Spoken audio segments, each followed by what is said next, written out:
Open University and Commonwealth Educational Media Center for Asia invite you for the inaugural session of the workshop for micro-credential introduction and best practice for effective design.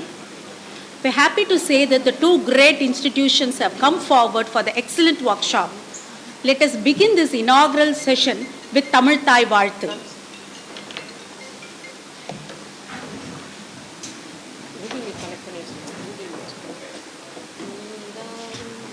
நீராறும் கடலொடுத்த நிடமடந்த எழிலொழுகும் சீராறும் வதனமென திகழ்வரத கண்டமிதில் தெக்கனமும் அதில் சிறந்த திராவிடனல் திருநாடும் தக்க சிறு பிறை முதரும் தரித்தனரும் திலகமுமே அத்திலக வாசனை போல் அனைத்துலகும் இன்பமுற எத்திசையும் புகழ் மணக்க இருந்த பெரும் தமிழனங்கே தமிழனங்கே உன் சீரிழமை சிரம் வியந்து செயல் மறந்து வாழ்த்துதுமே வாழ்த்துதுமே வாழ்த்துதுமே.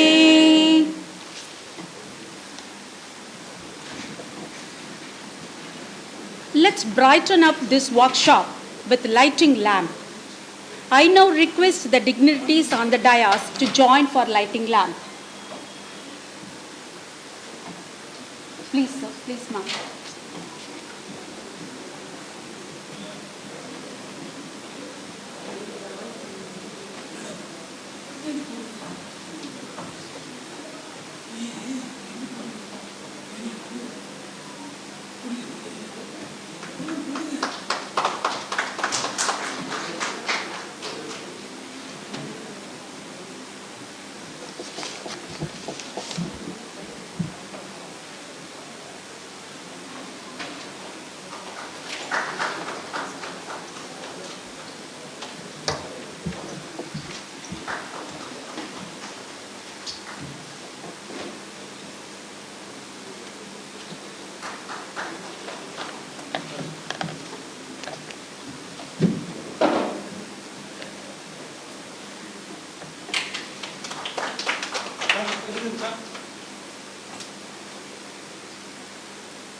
We request our Registrar of Tamil Nadu Open University, Dr. G.R. Sendilkumar sir, to inaugurate the session by his welcome note.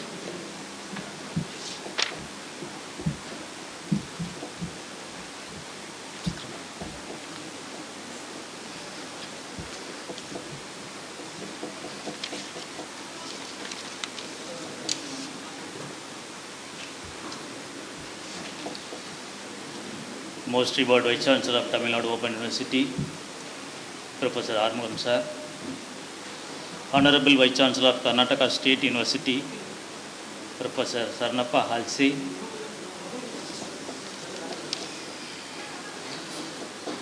Dr. Satraj, Director, Commonwealth Education Media Center for Asia, Ms. Sushma Rao, SEMCA Expert, Dr. Chitra, Director, CMPR, Tamil Nadu Open University, distinguished delegates, special invitees of this program, faculty members of Tamil Nadu Open University, and to all a very good morning. It is a profound honor and privilege to be with you today and welcoming you all for this workshop on micro-credentials, Introduction and Best Practices for Effective Design. The workshop jointly organized by Tamil Nadu Open University and Commonwealth Education Media Center for Asia. We are deeply grateful for you, your presence and for being with us for the next 2 days. Over the next 2 days, we will delve into various aspects of micro-credentials from their conceptual formulations to best practices for their design and implementation. We will explore how micro-credentials can be aligned with industrial standards, ensuring they meet the needs of employers and to provide meaningful value to the learners. We will also examine the role of technology in facilitating its issuance and management of micro-credentials, leveraging platforms that enhance their credibility and recognition. I am deeply honored to welcome you on this grand occasion. First, I extend my warm welcome to our beloved Vice Chancellor, Professor Arungam Sir. He is a leading global researcher in the field of physics. Because of his effort, our university has achieved an impressive A+ grade with a CGPA of 3.32 out of 4 in its very first cycle of accreditation from the NAC. Due to his dedication, 16 of our UG programs and 15 PG programs were recognized by UGC DEF. Sir, we are honored by your presence. I welcome you, sir.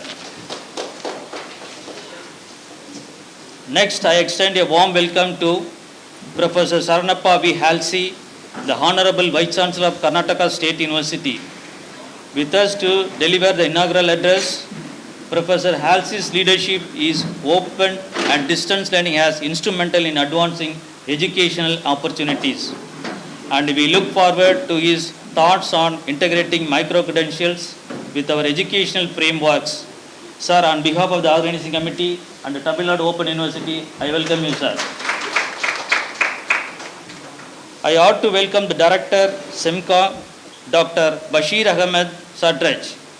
Since 1986, he has managed ICT 4D and skill development programs in over 40 nations. His initiative program, Skills for Work, to impact employable and job seekers, is very popular among the Commonwealth countries. Sir, with immense pleasure, I welcome you, sir. Then I extend my warm welcome to Ms. Sushmana Rao, SIMCA expert, for his presence in our meeting. I cordially welcome all the colleagues and non-teaching staff members of this university, and on behalf of the organizing committee, I wholeheartedly welcome the delegates from across the country. Once again, I extend my heart welcome to all of you. Thank you, one and all.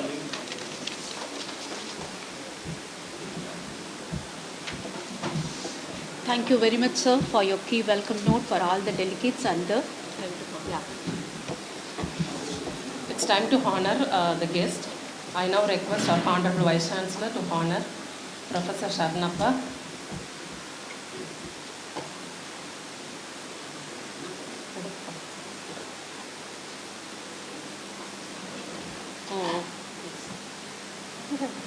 Usharani. Shawl எடுத்து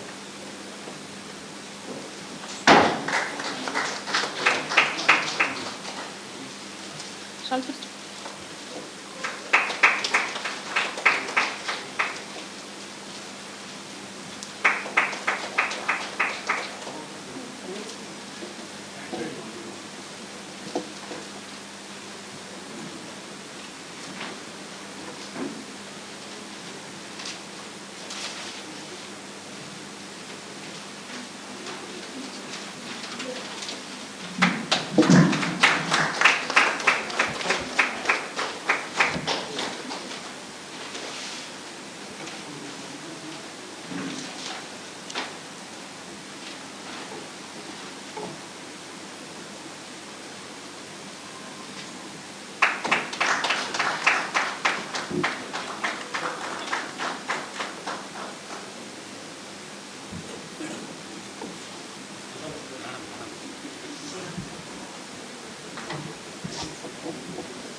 இங்கே போயிடலாம்.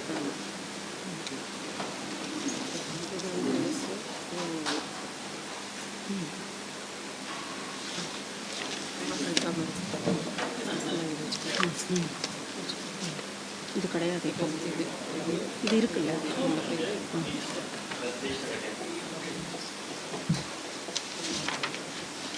Thank you sir.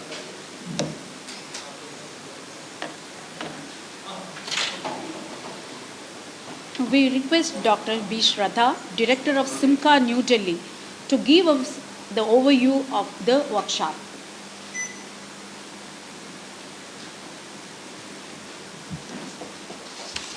So are they connected? I want them to be connected.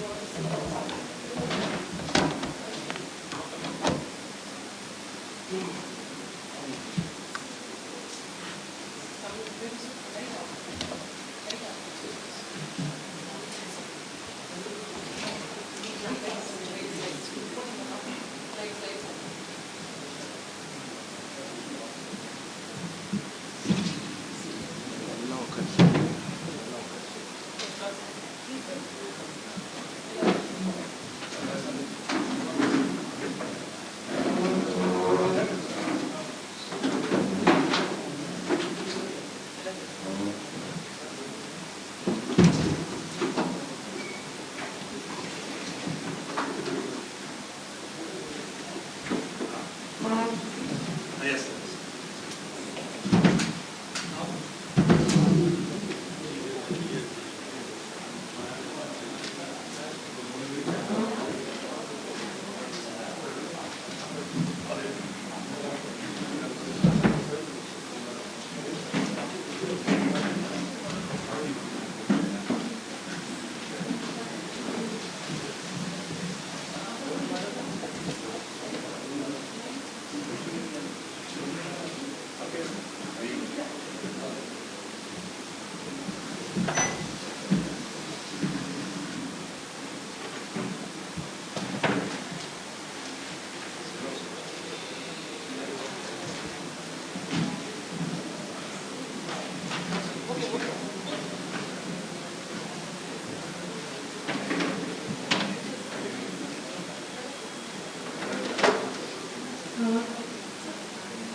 Okay, thank you so much. I would like everyone to sit, please.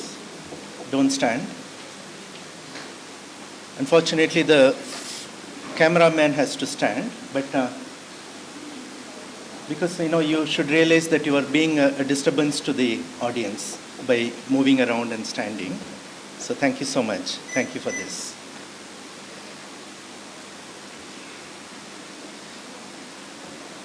My sincere thanks to Dr. Chitra for organizing this event, ably backed up by Professor Arumugam, dear Vice Chancellor, who actually raised up this topic, micro-credential, as something that extremely important for open universities. Thank you, Ms. Sushmana Rao, for being our resource person in this event, and my own colleague, Ms. Monica Sharma, who perhaps is online out there, closely watching this program from Delhi.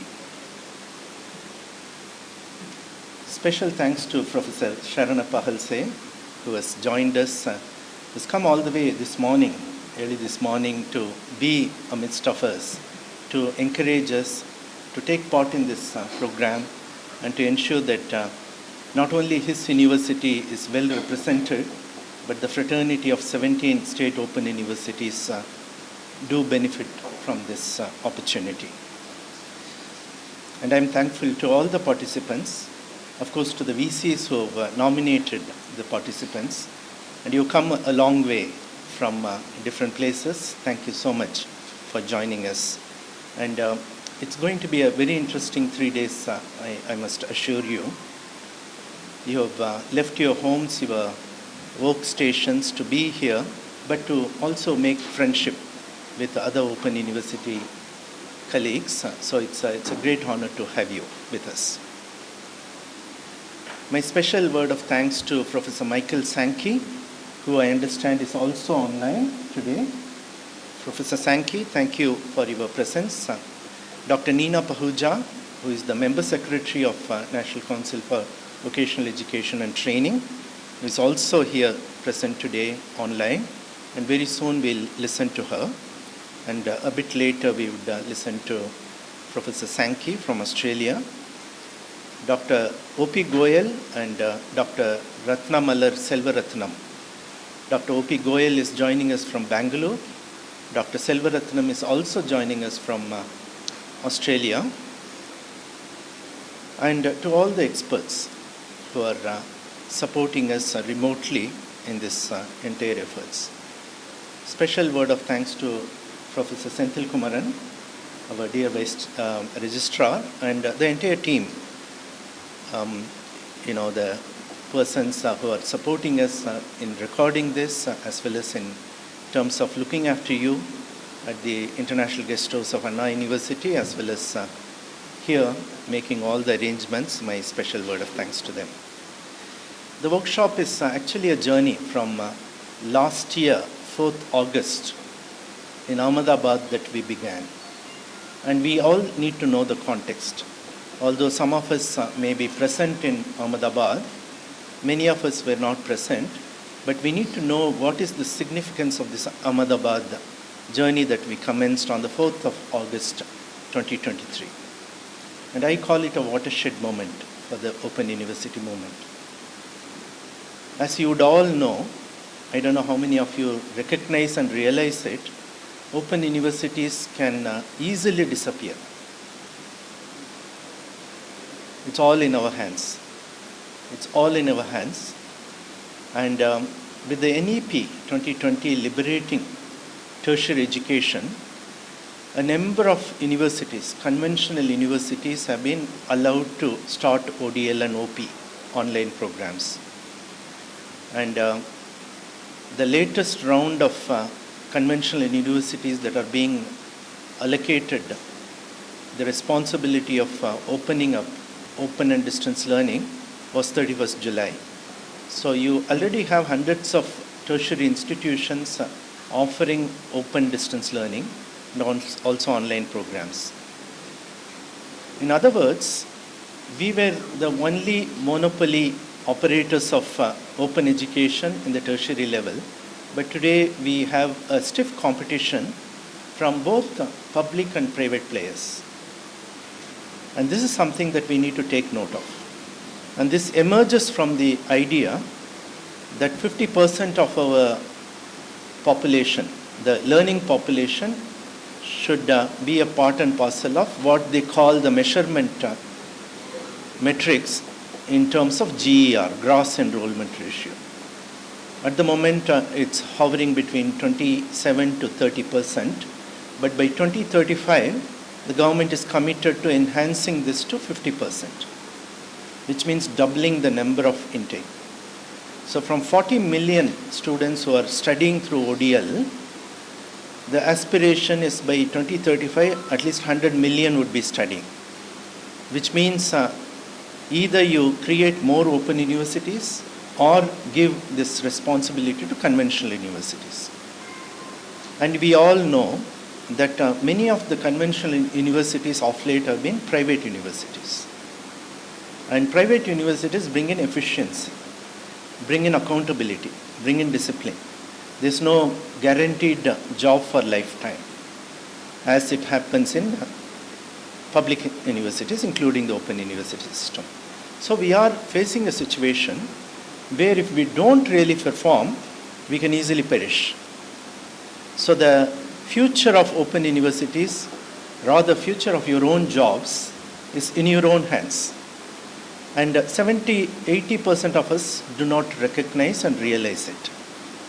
But I need to make it upfront, tell you upfront that this is the situation that we are facing today, that 80% of us are oblivious to that fact that our own destiny is in our own hands, and we might be actually making it big, or we might be actually ruining it.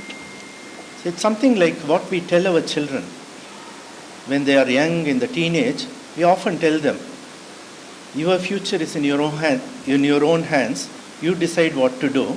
The same thing, unfortunately, the government is telling us, that as faculty members of Open University system, your future is in your own hands.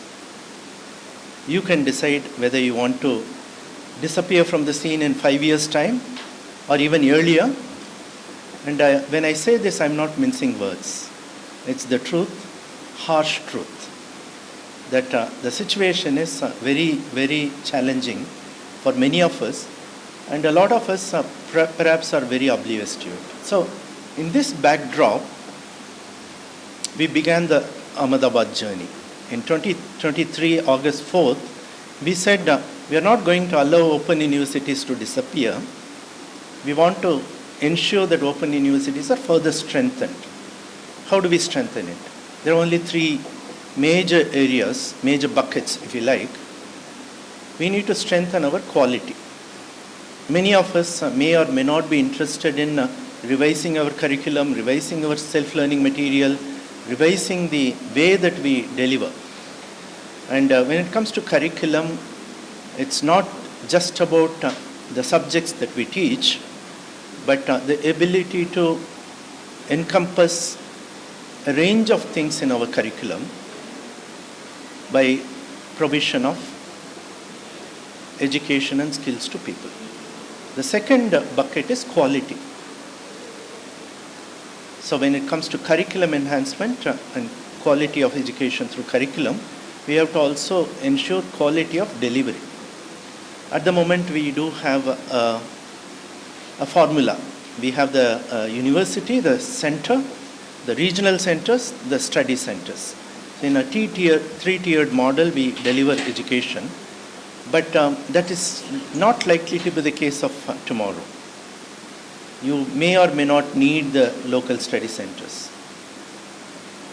You may or may not need the regional centers, or you may not need the actual brick and mortar building.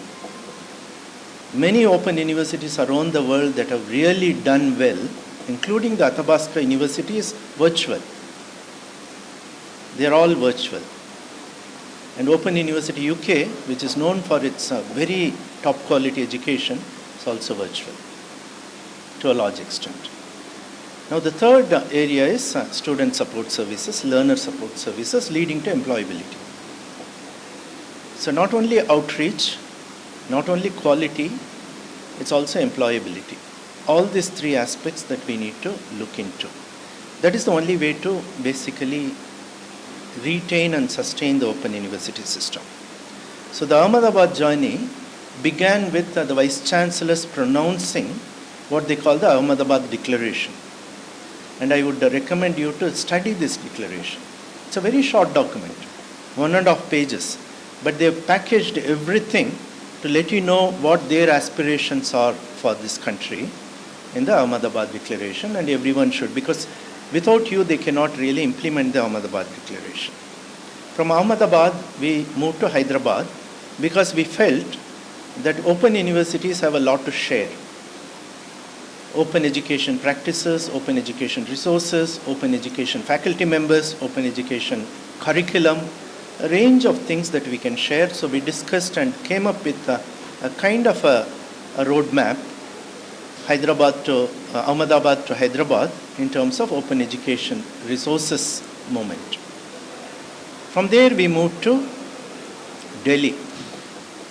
We moved to Delhi to have an interface with the National Council for Vocational Education and Training, because we faced this huge opportunity of not only awarding UGC recognized degree programs, but we also faced this opportunity to offer skill qualifications recognized by NCVET. So we went to Delhi to have an interface with them. Subsequently, we all met up in Haldwani in Uttarakhand, basically to concretize this aspect of coming closer to NCVET in terms of becoming the awarding bodies. And in all this, we were happy that Call Semka, my organization, was involved in your journey, taking you from Ahmedabad to Hyderabad to Delhi to Haldwani. And in Haldwani, we also learned how to create skill qualifications, not only filling up the application form to become awarding bodies with dual recognition, we've also learned how to create skill qualifications. And today and the next 2 days, we are going to learn how to create micro-credentials. Now, coming to micro-credentials, why micro-credentials are important? Now, the industry, if you look at, I mentioned about quality outreach and employability as the 3 pillars of open universities, because we can reach large number of people. We need to enhance our quality by distinguishing ourselves from other universities that are basically seen to be competitors, and we need to ensure that our programs, courses, and certifications are employable, that have some value for the learners. Now, industry is unable to actually employ graduates today, as you would know. Even those graduates who come from very top-notch institutions do not have the skills to be employed. So there's a huge skills gap. There's also a huge unemployment gap. We also find employers finding it hard to hire the right candidates. And even if they hire the right candidates, they have to train them. So the opportunity cost is very high. This is for the new employees. But with digitalization, greening, and artificial intelligence arriving, there's even more a greater challenge for the industry. What to do with the existing manpower, existing workforce. So there is a evident based need for upskilling the existing employees. So in this context, we need to see micro-credentials, because upskilling, in most cases, or otherwise you call it just-in-time skilling, or bite-sized skilling, or skilling with a purpose, is something that we are going to learn as to what these are all about and how the open universities could be a part and parcel of this system. Now, we are going to learn a lot about micro-credentials in the next 2.5 days, and there are specialists in the form of Professor Michael Sankey, Professor Selvaratnam, Dr. Goel, and above all, Dr. Neena Pahuja, who is writing the script of micro-credential for our country, are going to talk to you. You're going to learn a lot. But from a layman's point of view, as somebody who is also as new as you to the micro-credential scene, I consider micro-credential to be, although it's spelled out in a single breath, micro-credentials in one breath, there are 2 words, micro and credentials. What is micro? Micro would mean mini, short. So in terms of duration, it could be tiny. In terms of quantity, it could be tiny. So you understand micro to be something that in terms of quantity and duration, there is some speciality in this micro, idea of micro. The second idea of micro is about packaging. So micro is kind of not just quantity and duration, but you package. Sachet shampoo packets, micro, short, quick to use.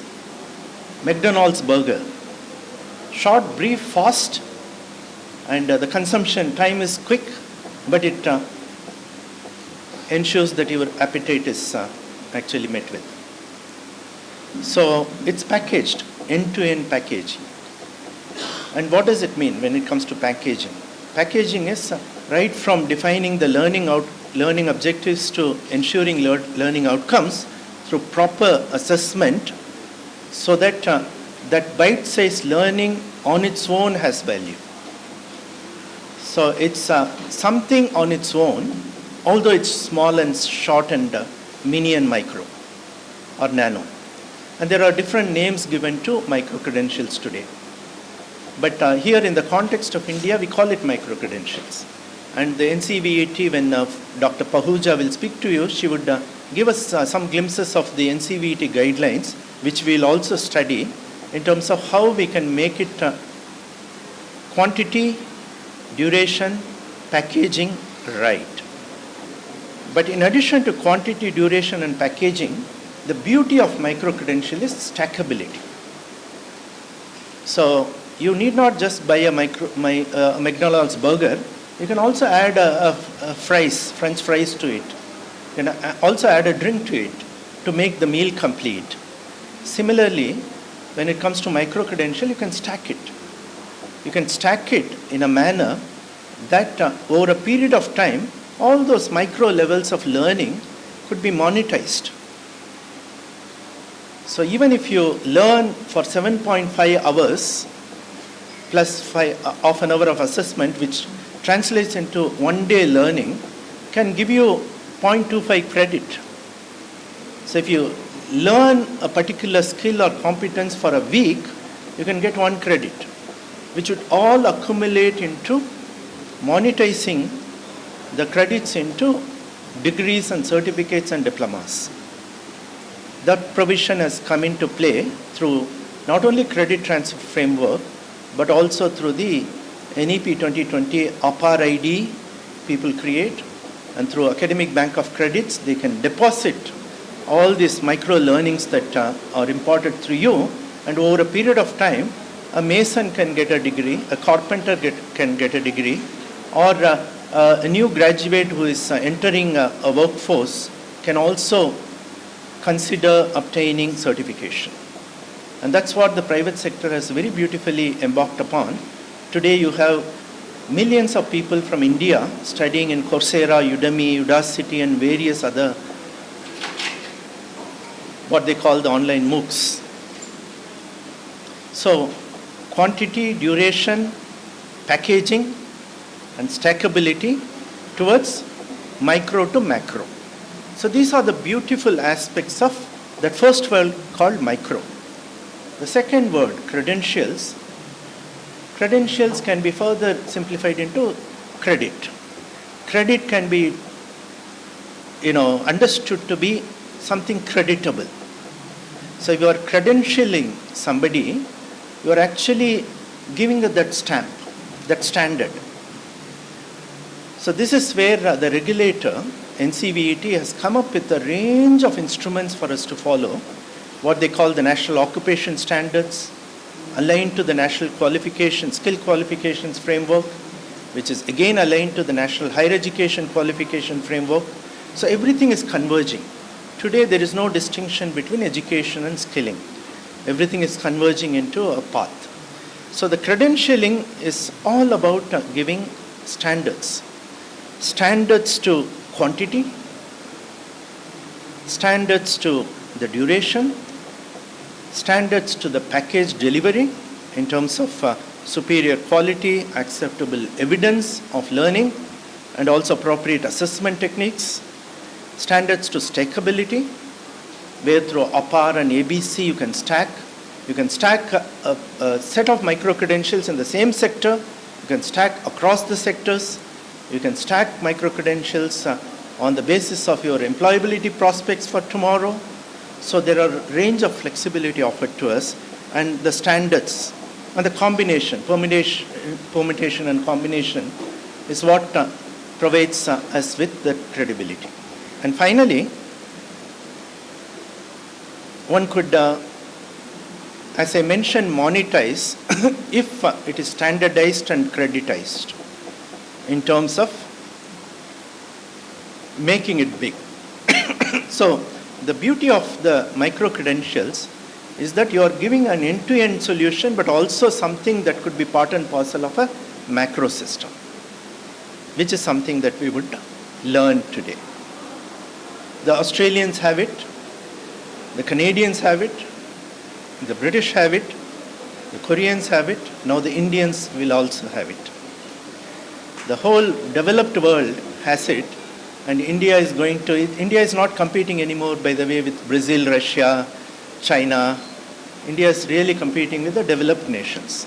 With being the third largest economy, we are actually competing with the developed world, the Europe, the Americas of the world, to ensure that our workforce and manpower are of global standards. That's why the credentialing part, even if it is micro to macro, is something that is very important.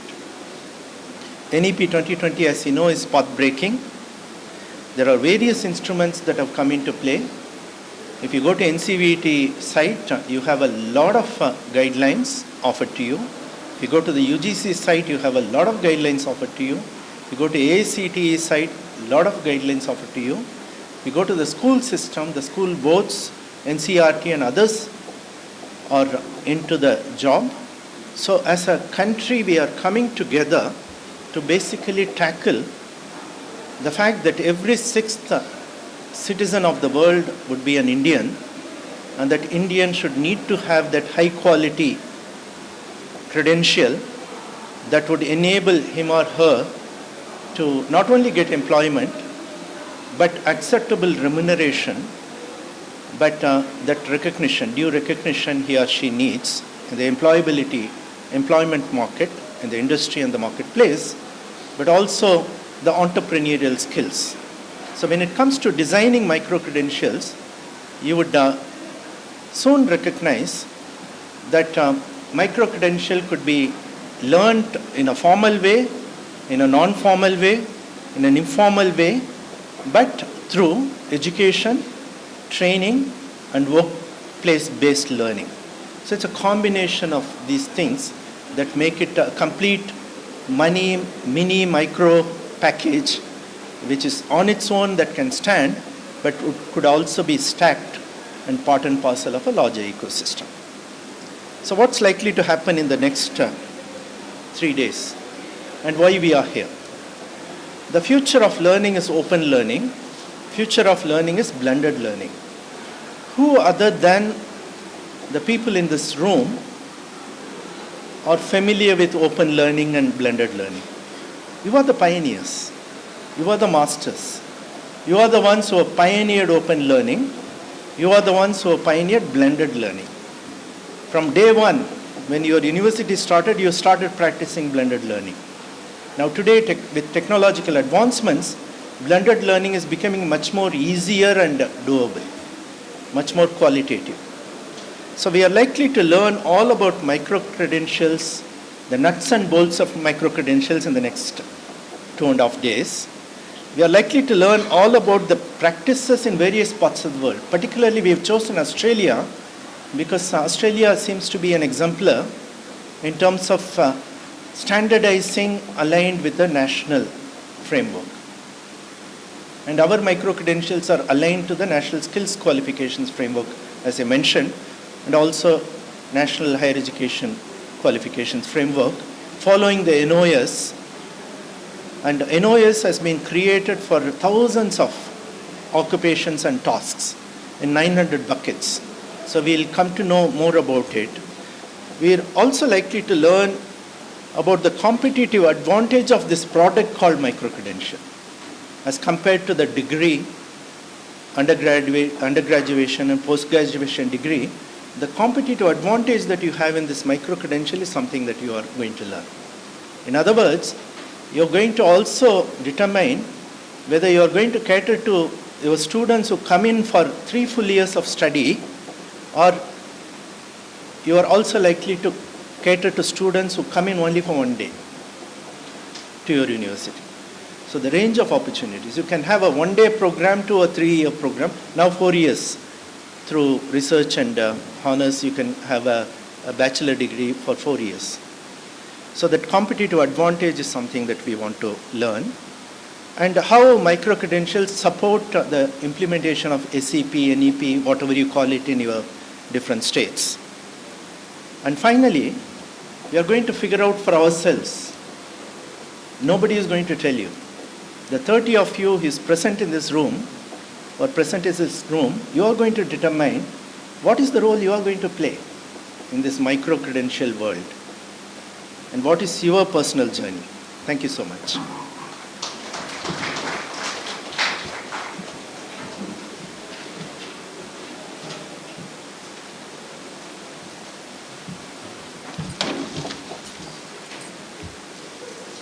Thank you very much, sir. It's a wonderful eye-opener for the forthcoming 3 days workshop about it.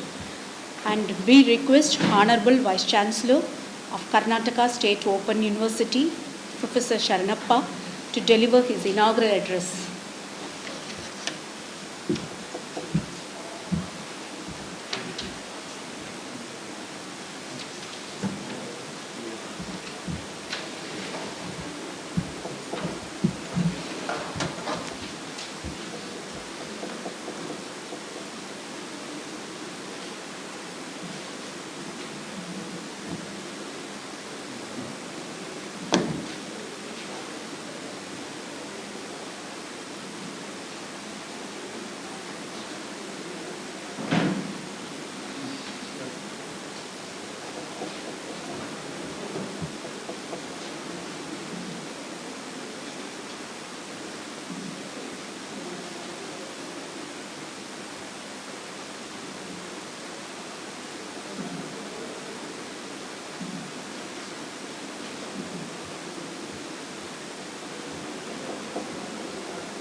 Good morning to all.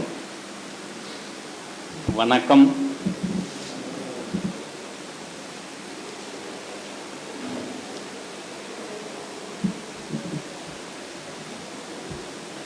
Tamil Nadu Open University, in collaboration with the Commonwealth Education Media Center for Asia, jointly organized the program workshop on micro-credentials, introduction and best practices for the effective design. As already the director of the National Council for Common Education Media Center, Asia, New Delhi, Dr. B. Shechin told the details about the micro-credentials, and today's president of the program, Honorable Vice Chancellor, yes, Arunamam, Tamil Nadu Open University, and Madam Keynote Speaker, Madam Neha, and other dignitaries, invitees, media persons, and all the faculty members of the Tamil Nadu Open Universities, non-teaching staff and teaching staff, and all invitees.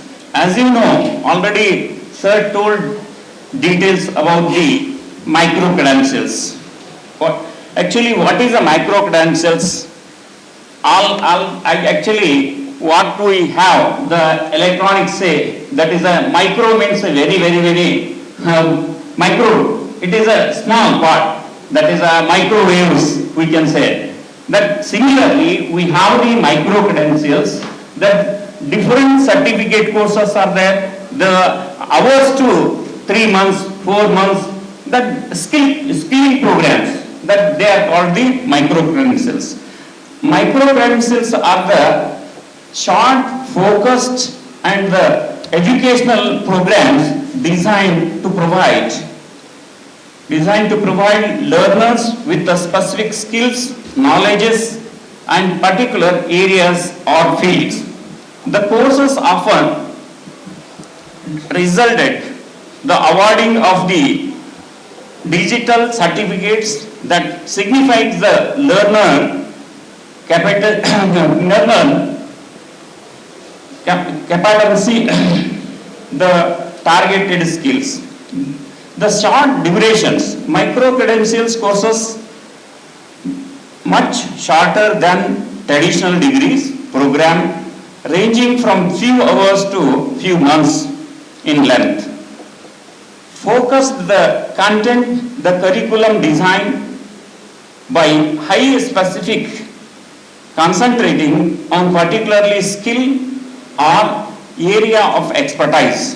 Flexibility in many ways of courses available in online, allowing the learners to complete them on the own pace of convenience. Affordability. Compared to the traditional education, the program's micro-credential courses are greater, more cost-effective, making them accessible to the wide audience. And learners can often combine the multiple micro-credentials to build the comprehensive skills or even work towards the larger certificate or degrees. Industry relevance. These courses are often designed in collaboration with the industry's experts to ensure them a skill taught or directly applied to current jobs market needed. Types of micro credentials. Digital badges.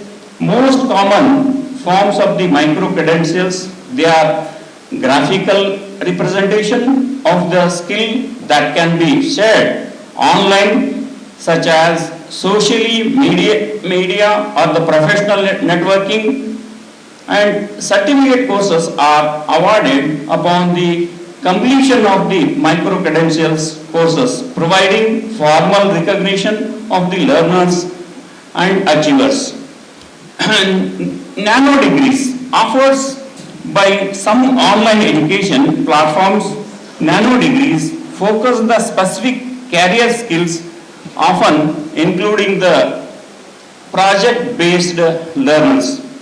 The micro credential courses, technical skills course in coding, the data analysis and digital marketing, cyber security and other technical fields.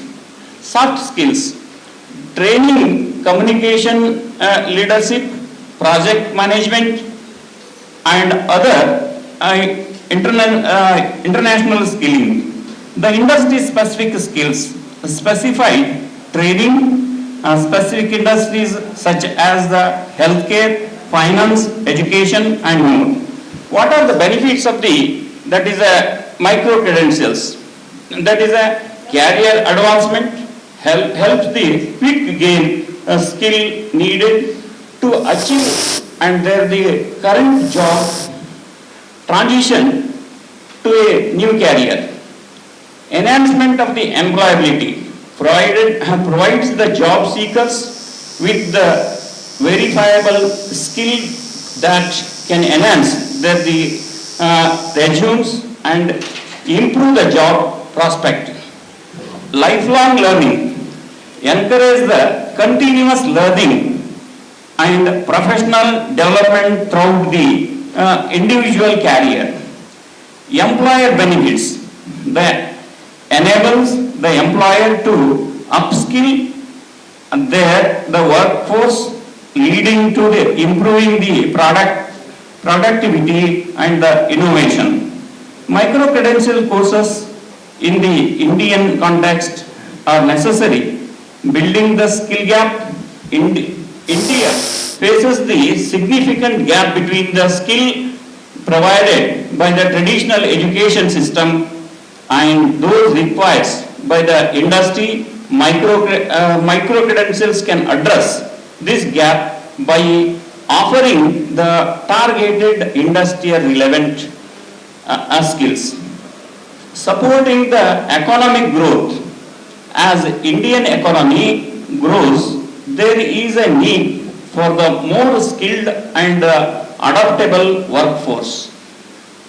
Micro-credential courses can help the upskilling and reskilling the workforce to meet the demand of the various sectors, promoting the employability with the large young population entering the job market. Micro-credentials courses can enhance the employability by providing practical and up-to-date skill that are a high demand.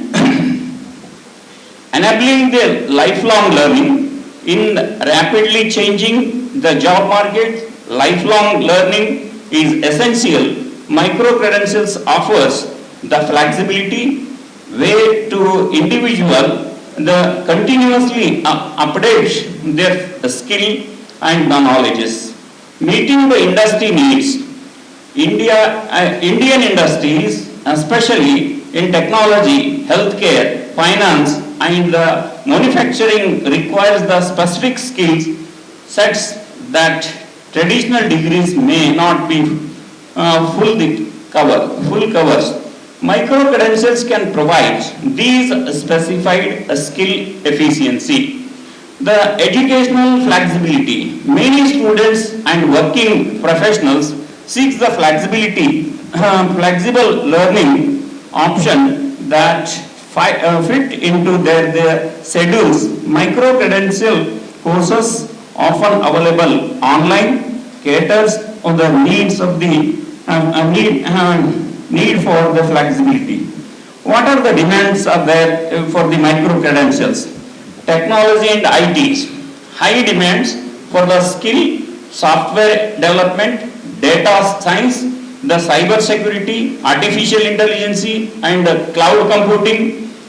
Company like the Infosys, TCS, and Wipro often seeks the employees with these skills. The healthcare, growing demands for skills in the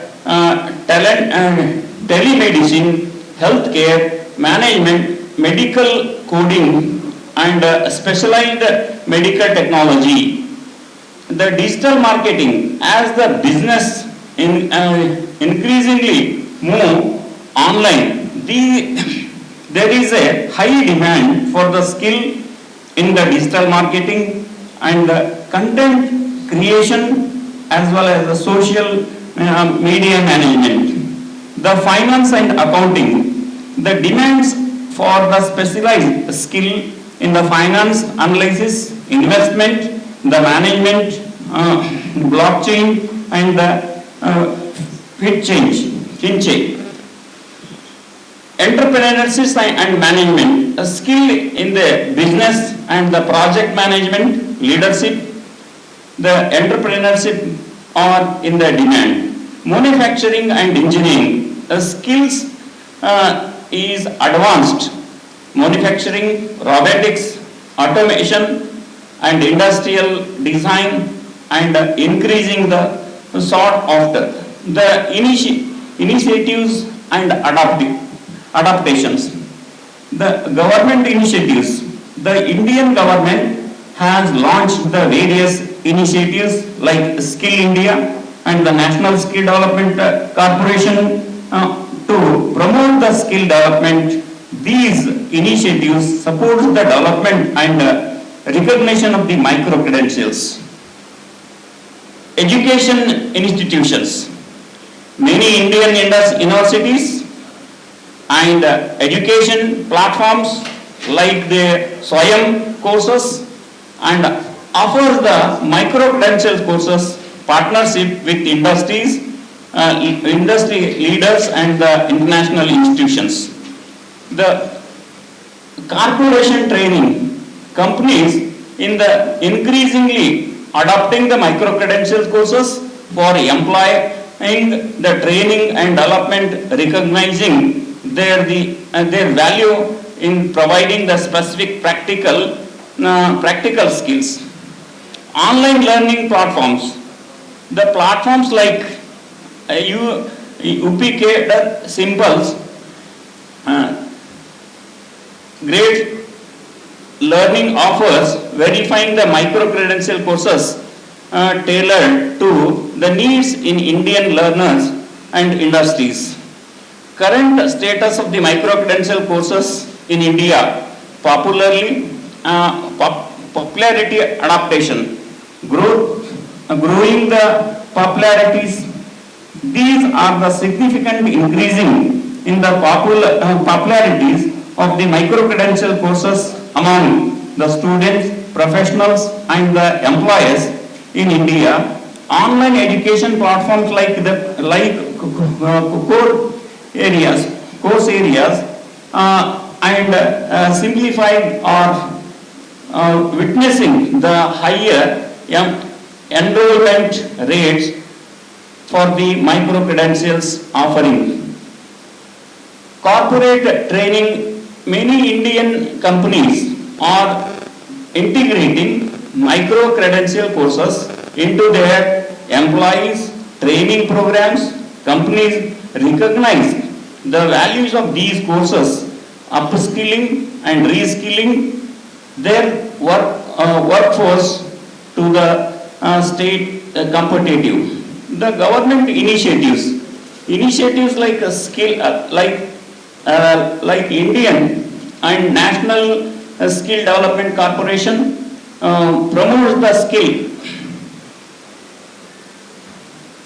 Swayam platforms offers the range of micro-credential courses. And challenges, the awareness and perceptions. There is a still lack of the awareness about the micro-credential courses. Some statistics exist regarding the credibility and value of micro-credentials compared to the traditional degrees. Quality and the standardization. The quality content of micro-credential courses can vary. The widely learning concern about the standardization, ensuring the consistency, quality across various providers is a challenge.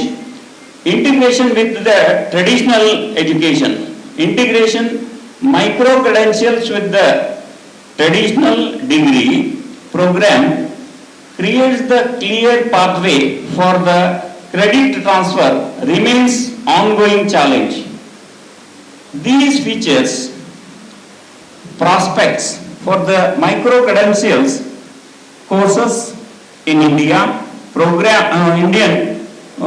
promising as the awareness grows. The adaptation of the micro-credentials courses is expected to increase significantly across the various sectors. The rise of the online learning platforms, improving the internet accessibility will contribute to the growth,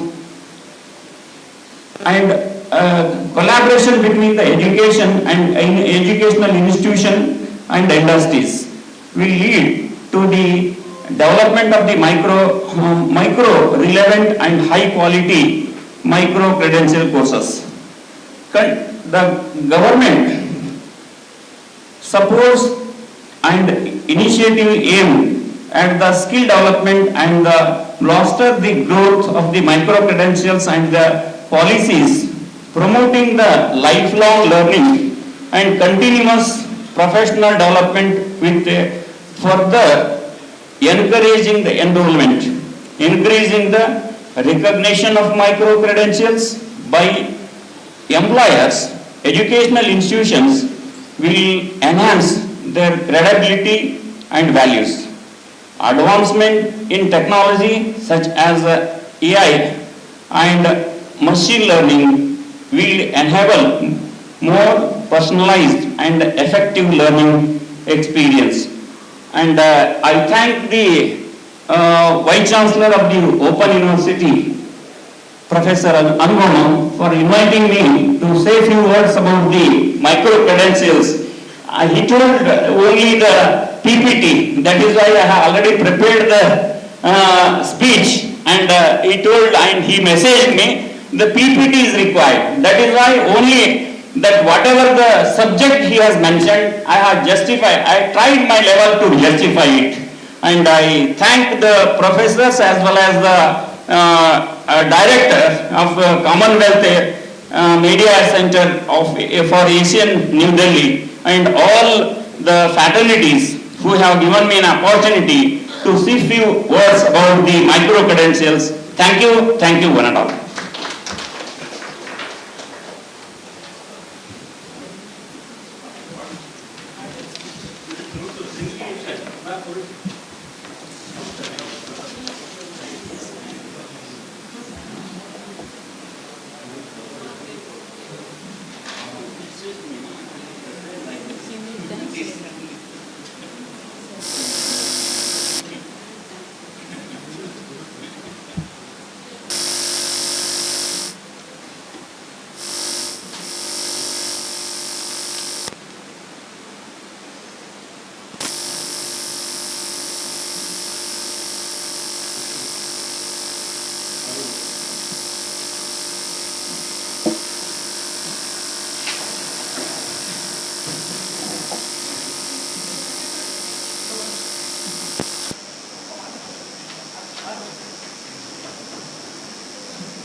What shot can a G-Shock take? 20 meters, 30 meters?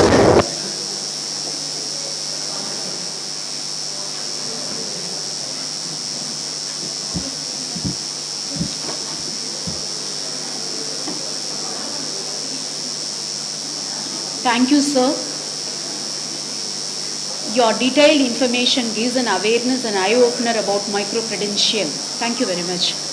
Now we invite the Executive Member of National Council for Vocational Education Training, New Delhi, Dr. Neena Pahucha, to give her keynote speech. Madam will be joining us through online mode.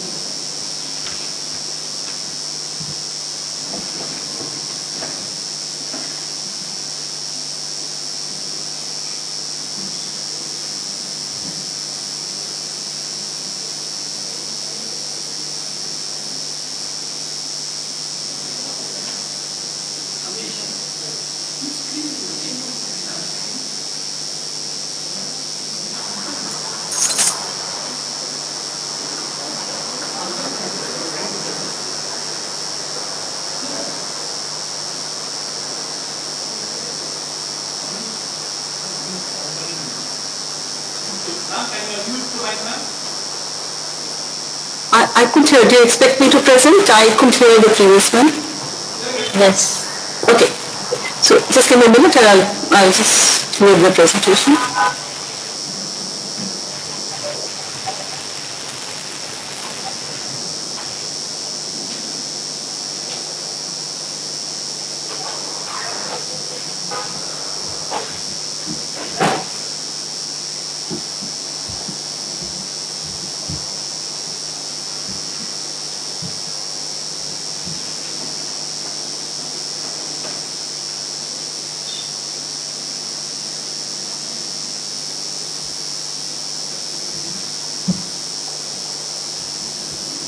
Sorry.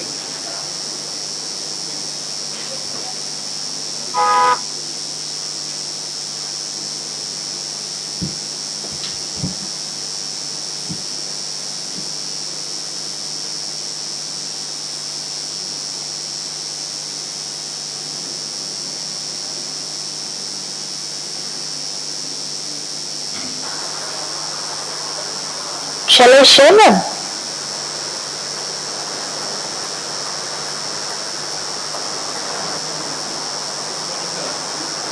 Yeah, it'll be nice if you can share. I think it's not sharing my presentation.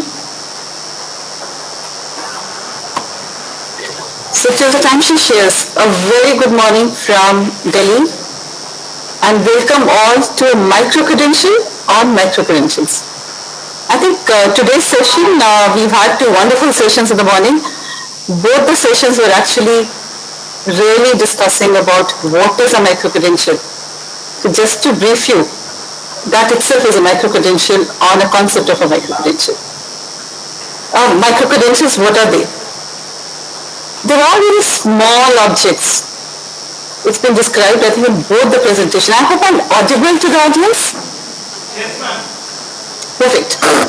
So I think we've said a lot about micro-credentials in the previous two sessions.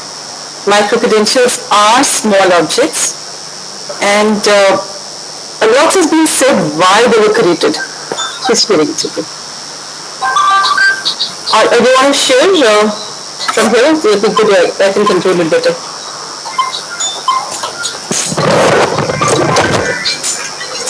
Just give me a minute. Which one? This one first?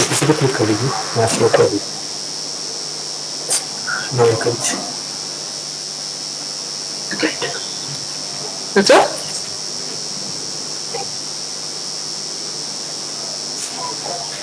So why do I go back to this was there? Just confirming, can you see my presentation? Yes, ma'am. Monica, can you see my presentation? Yes, ma'am. Okay, perfect. So I'm going to start from why did we create micro-credential. So, almost 1.5 years back, NCVT decided to create a concept of micro-credential. So earlier we had a concept of qualification in a skilling environment. And what is a qualification? A qualification was typically a process or a learning which had learning outcomes, but typically had a longer period, and also they led to employment. But if you look at today's environment is, I need everything today. All of us do Google, most of us do ChatGPT, and we use a lot of other tools to know what is required at that time. And that's when we came up with the concept of micro-credential, because that's the need of industry today. Now let's look at some data, and some of you may have looked at this particular data earlier also. We need people who are employable. That's one. The second, with the changing environment, we need to create people who remain employable. Somebody who knew driving earlier, let's take a case of somebody who knew driving well and who was even driving an Ola cab. Now with the EVs coming in, he wants to drive the EV cab. Maybe he just needs a small micro-credential to be able to drive that cab. But he does need that. Some details how we need to handle the electric part of the vehicle so that he can actually drive that vehicle. He doesn't need a complete course on driving that. Let's take more examples. All of us went through some kind of a micro or a nano credential during COVID.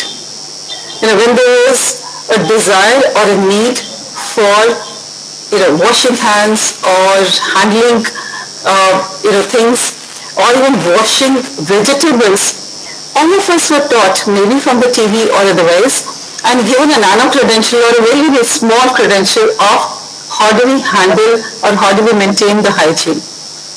That's the world. We all use Microsoft Office. Most of us use, I'm sure, Microsoft Office. Now, from the time I started using Microsoft Office, I think it's just grown from Microsoft version possibly 5 to now coming to 12. Every version comes up with new things. Do I need to learn the complete Microsoft version again, Microsoft Office again? Possibly yes and possibly not. I don't think I have the luxury of time to learn that again. So there is a need for a small capsule which tells me what are the new upgrades. And believe me, all of us are using mobile phone.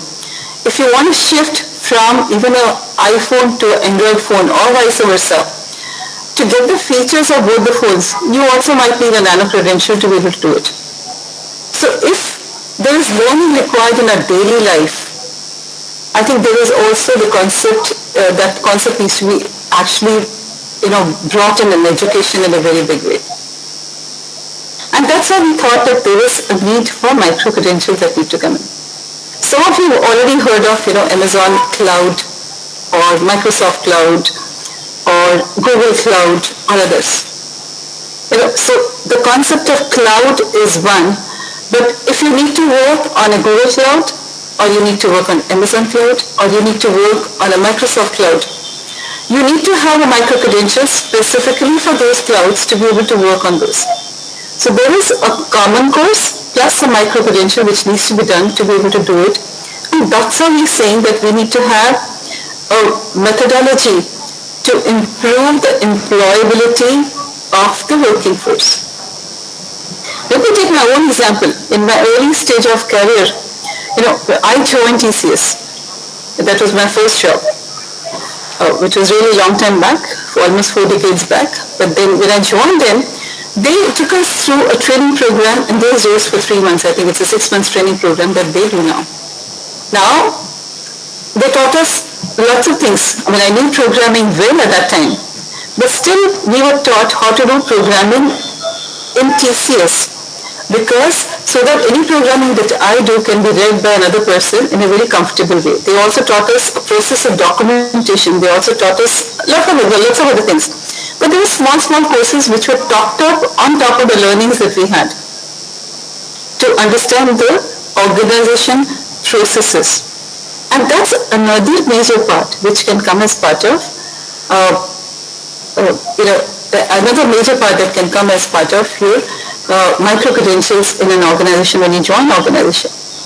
Every organization today, most organizations I would say, all the large organizations have some rules for security practices, some processes which they need to do, data privacy principles, or if somebody joins a hospital, every hospital also has their own processes. How do we ensure that the child is actually taught the local process? So there's a concept of micro-credentials that we come up with. But let's go back to how it helps in education, because most of you are students and we need to see how it helps education. I gave you lots of examples of how it helps in industry. And I'm going to give you more examples actually, because I think the basic concepts have been spoken about. But let's see how it's going to help in education. Now, if you look at this education, this graph that I put in, if you look at the total students who are going for higher education, there are 79% students, this is a little dated data, but 79% are approximately enrolled for undergraduate education, and there are others who go for post-graduation education. How do we make sure that the undergraduates who actually pass out are ready for a skill or a job? Can I create, for example, if there are some children who want to go for BPO, can we put in some kind of micro-credentials for BPO voice learning or BPO transaction learning also as part of the education, which they can do as a skilling course, so that when they come out, they are almost ready to join a BPO organization. If there is need for digital marketing, can I create a digital marketing capsule which actually will enable them to get a job for digital marketing or any categorization that needs to be done for e-commerce? Can we also create some kind of a course? There's a possibility there are some children who are doing the course and who want to become an entrepreneur.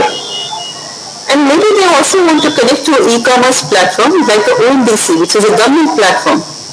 Can we create a course which can be done by students as part of the skilling course in their undergraduate or postgraduate program also, that how do I become entrepreneur? How do I sell my items on a product like ONDC or Amazon or Flipkart also tomorrow? So what are we trying to do? We're saying that in education itself, we are going to embed some skilling programs and give you credits for those.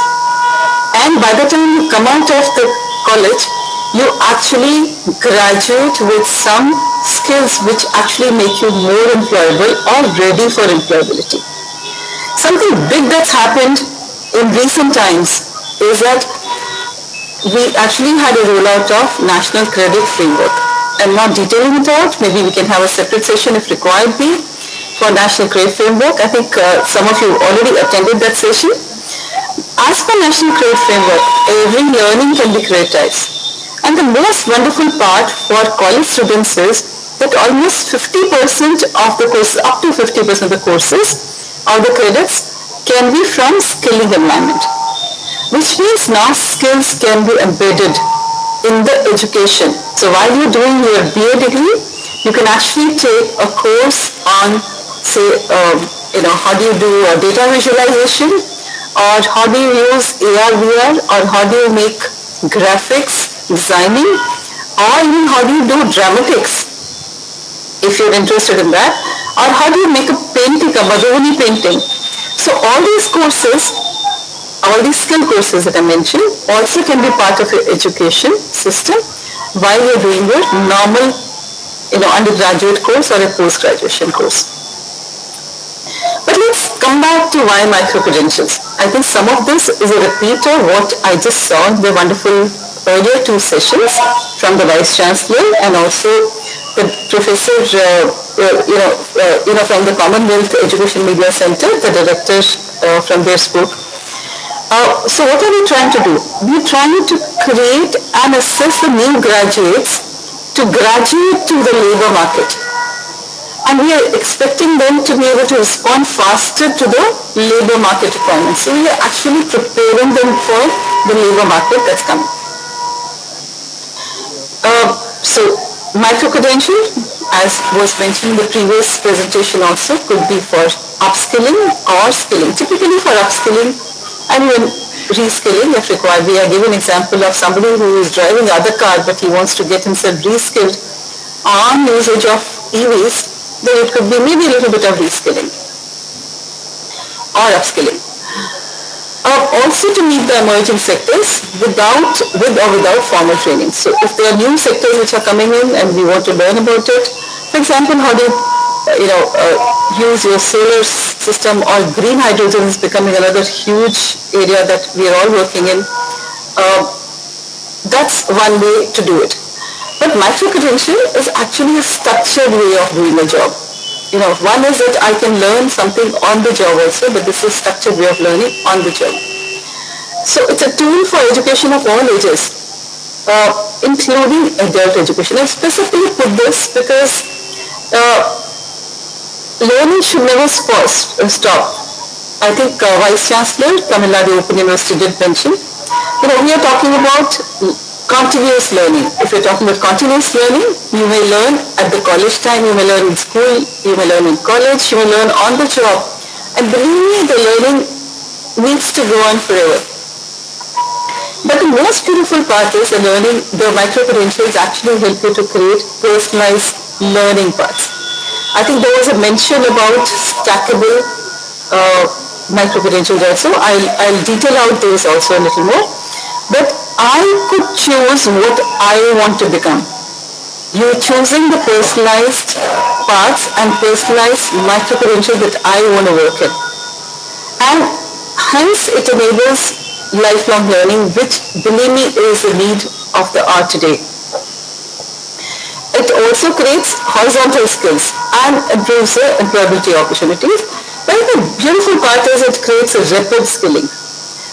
If there is anything that today comes to us, we typically land up doing a Google on that to check how it works. But micro-credentials are a structured way to teach us how that thing works. We may also create micro-credentials for regional or local learning. So we may have some learning modules which are already created by someone, but if we want to create regional or local learning on top of it, I think there is a need for a small micro-credential that can come from.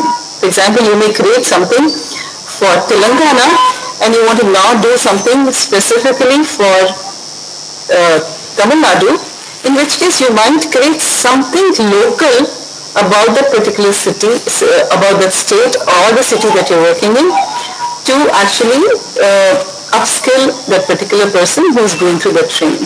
So micro-credential could also be very useful for the local and the regional kind of a learning which can be there. This is a slight repeat of that, but then I think it just again reiterates customized learning paths, bridge courses. The most wonderful thing and a new thing that it's talking about is micro-credential, and I think a little I did speak about on the personalized learning, but micro-credentials is the most cost-effective way of something called learning on demand. So you can learn what you want based and choose the micro-credentials that you want to do, which you do as in today. You may look at some videos, etc., but it's a formal way of learning on demand. To meet the industry requirement, I think that's basically the key thing that's coming in this.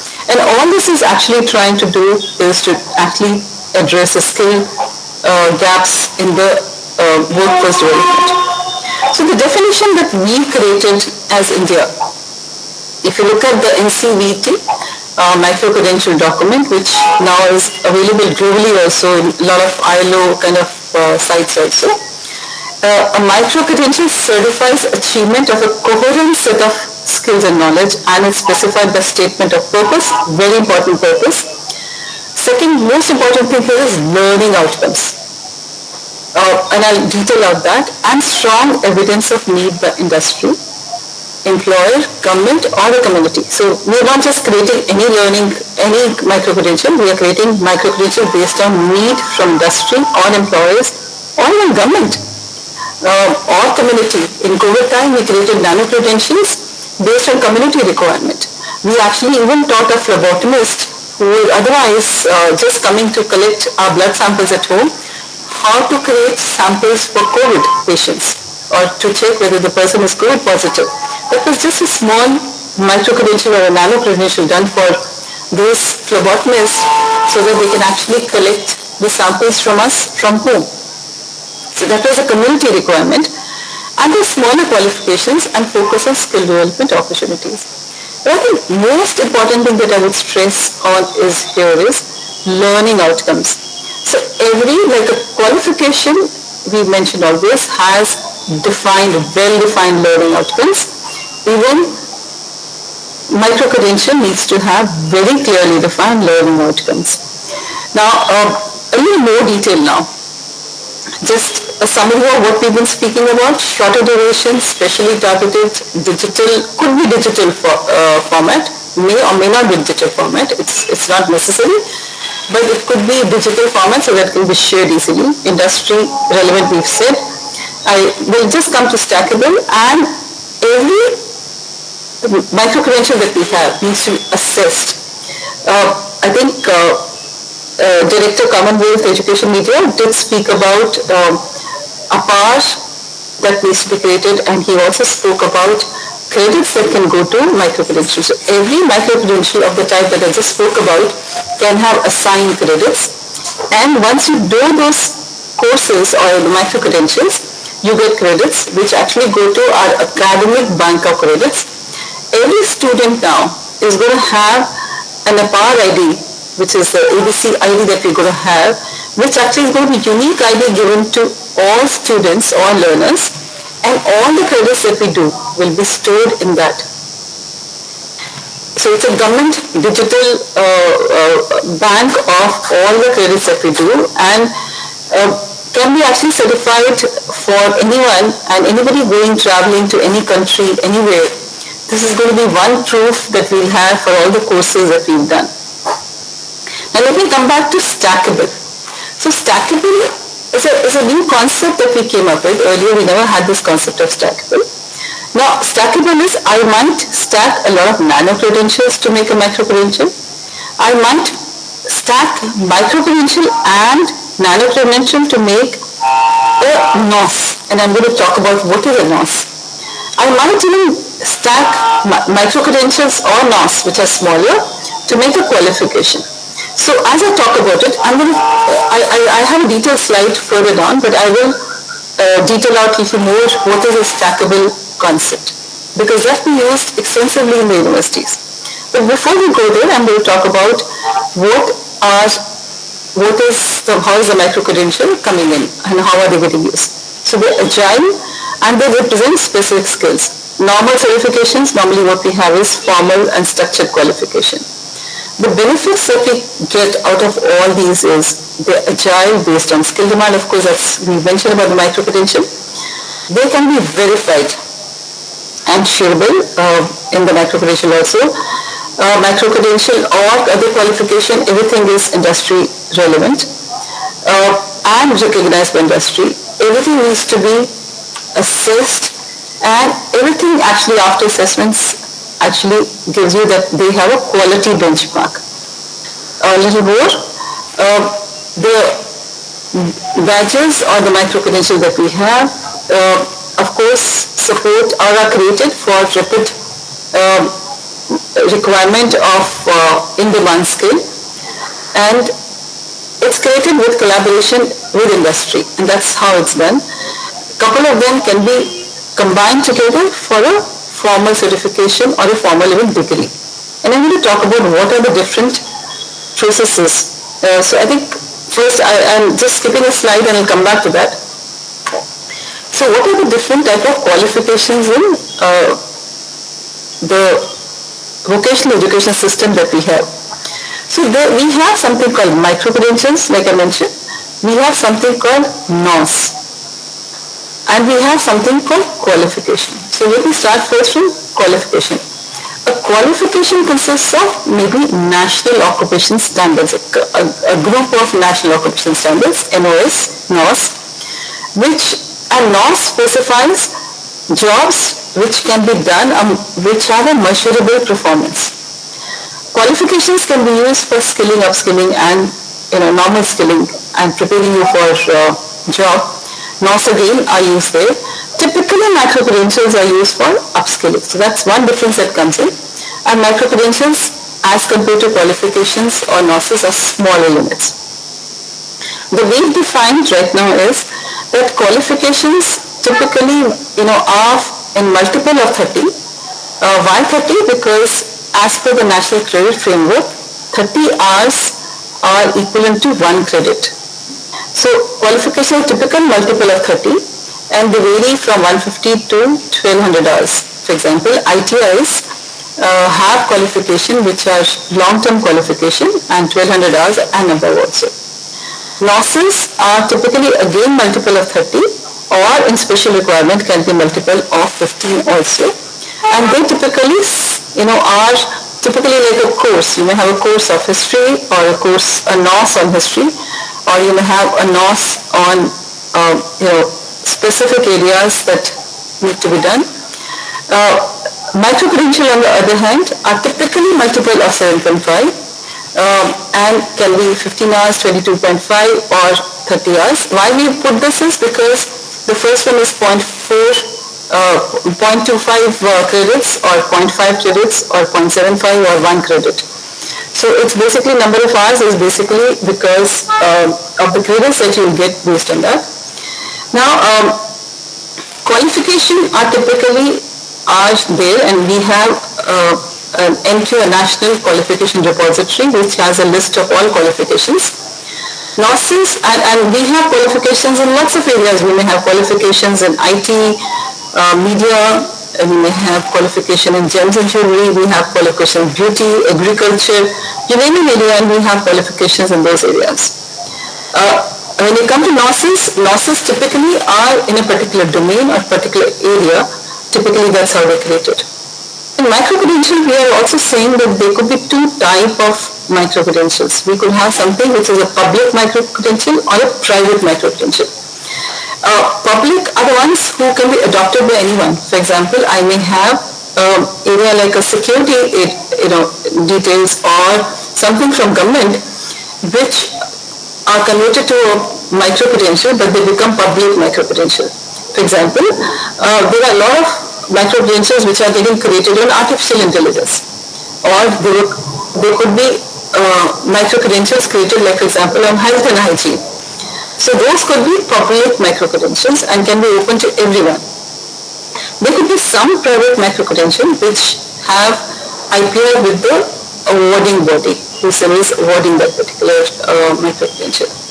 But typically when we create a qualification, we typically need around 30 validation if we need a new qualification. Industry needs to validate the new qualification, that there is need for that qualification, and similarly is required for even NOSIS. But for micro-credential, we've reduced that.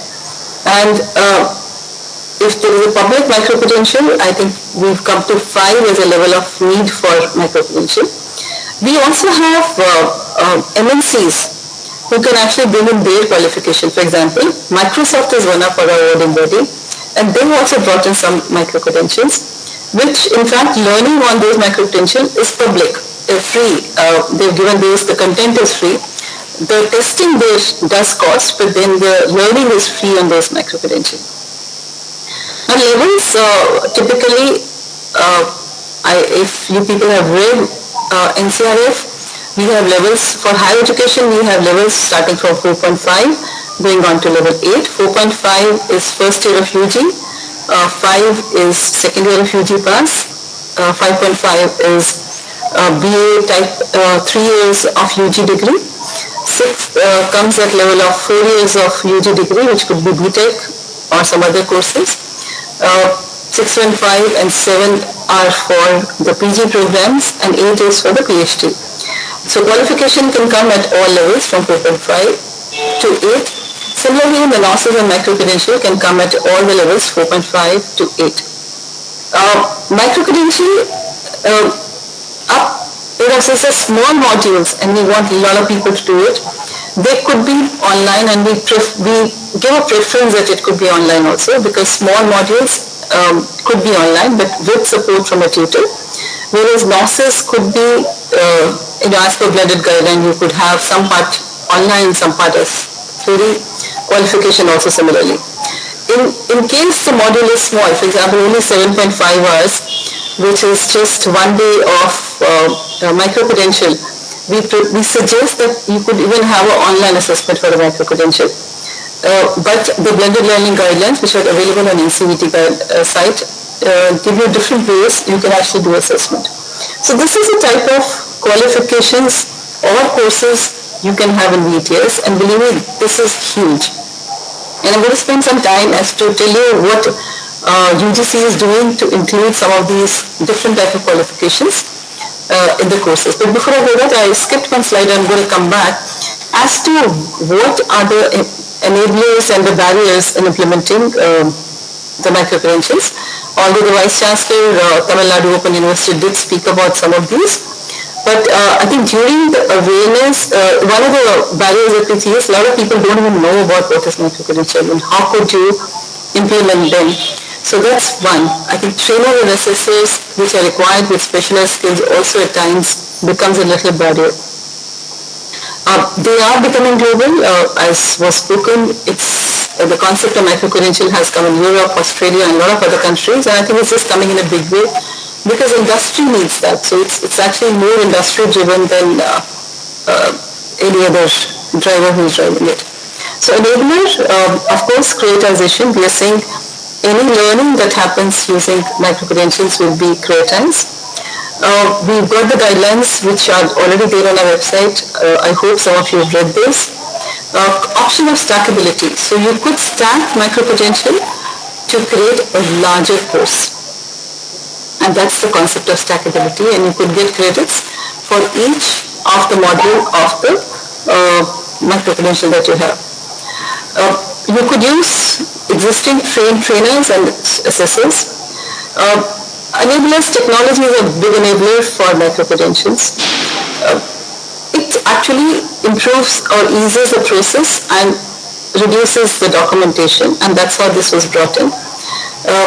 And of course, bringing standardization. We've actually already said there's a concept of public and private micro-credentials, which actually reduces duplication and increases the reusability of micro-credentials. So if you've made some micro-credential for one university, you could actually reuse in the other university or vice versa. Let me go further. At this stage today, as on July end, we have around 4,242 active qualifications.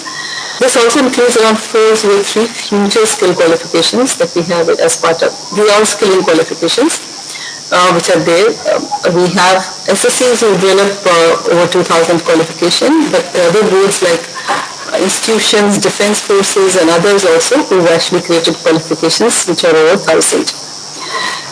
So currently if I look at these numbers again, we have around 106 micro-credentials and almost 41 micro-credentials already are of 4.5 and above level. We have lots of future qualifications, like I mentioned 403 future qualifications and around 208 future qualifications are above 4.5 level. These could be of type qualification or micro-credential or gnosis. So we are also coming up with lots of cross-sectoral skills, multi-sectoral skills. And there are a lot of MNCs who are bringing qualification. For example, HCL Technologies is also one of our MNC awarding body. Microsoft is, Bajaj FinService. So they're all bringing qualifications. When I say qualification, it's actually gnosis or qualifications which also are available for getting embedded in the higher education space. So this is again explaining if we do a micro-credential of 7.5 hours, you get 0.25 credits, or similarly 15 hours of micro-credential is 0.5, and so on and so forth. But what's important is the assessment that needs to be done for every micro-credential.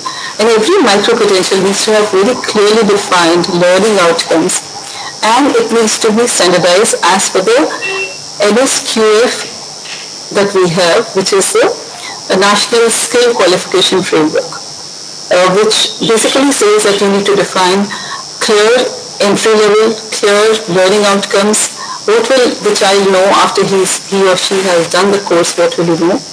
And of course, the modules need to be clearly defined as to what you need to do. Typically, a micro-credential, in our case, is valid for 3 years. All micro-credentials, all qualifications are available on a National Qualification Register. This is called NQR. So if you look at www.nqr.gov.in, you will be able to get all the qualifications, all the micro-credentials that are there, which have been approved by NCVT. This is just a little standard slide of National Trade Framework, which I thought I must bring in because it's the first time I'm at least trying to speak to this group. As per National Trade Framework, any learning gets creatized. All kind of learnings can be creatized, whether it's a classroom learning or technical education or any learning that you do as part of even online learning, videos, etc. Internships that you do, apprenticeships that you do, all that can be creatized. More than that, sports and games, for example, we've got the Olympics happening. Can we also give credits to these people who are earning the gold medal or the silver medal or the bronze medal for us? Absolutely. So there are methodologies which have been created to recognize the learning of these bronze or gold medalists who are taking part in Olympics or otherwise. Even social work or community work can be creatized. So that's the beauty of NCRF. It says that every kind of learning can be creatized. And I think that's where a lot of things that you do as part of your, one is that you learn in the class, but if you do and you have, for example, a child is doing a dance class, can that learning also be creatized? Absolutely, yes. Somebody is knowing how to do a Kanjivaram sari. I'm sure even that learning how to do Kanjivaram sari or design a new design on the Kanjivaram sari, that also can be creatized. So every learning, again repeating, can be creatized. And that can be part of the, and that can actually be used for giving you a degree as long as the education institute who is giving you a degree recognizes that kind of a learning. Now, a little more, I hope I have five more minutes. So I'm just going on. So how do you integrate higher education? How do you integrate vocational education in the higher education part? Now But there are a couple of ways that you can have these skill courses as part of higher education. Like I mentioned, 50% of the courses in 50% of the credits in UGC courses can be of type skilling, up to 50%.